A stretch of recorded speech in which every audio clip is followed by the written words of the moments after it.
Evidence traditionally is relevant if it is logically capable of affecting the likelihood that a fact in issue is more or less true. Evidence doesn't need to be strong, just logically capable of affecting the assessment of a proposition of fact.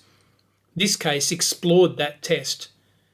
Late at night in Carlton, Melbourne, a car driven by Stephenson struck an oncoming Fiat in the middle of an intersection, killing 3 men in the Fiat immediately and severely injuring the fourth occupant, a woman.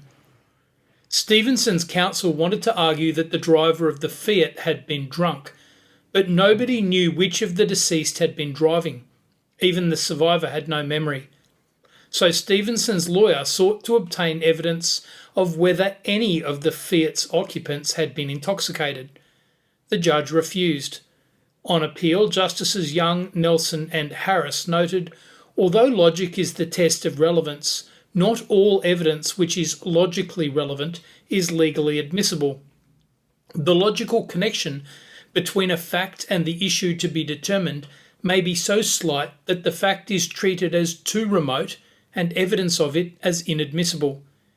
In some cases, such evidence is described as being irrelevant, an expression which must be taken to indicate that its weight is so minimal that it does not serve to add to or detract from the probability of the principal issue being established.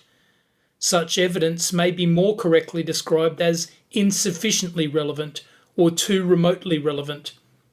In relation to the current case, they said the connection of the condition of the driver of the Fiat with the question of whether the applicant was guilty of the charge was extremely tenuous, and the logical relevance of the former to the latter in this case may well have been regarded as so slight that the evidence of the former became inadmissible on the ground of remoteness.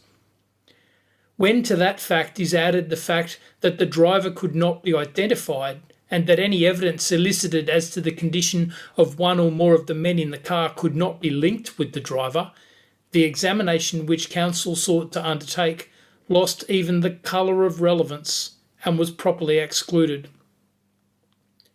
Although the evidence was excluded, this case confirms that the bar is very low.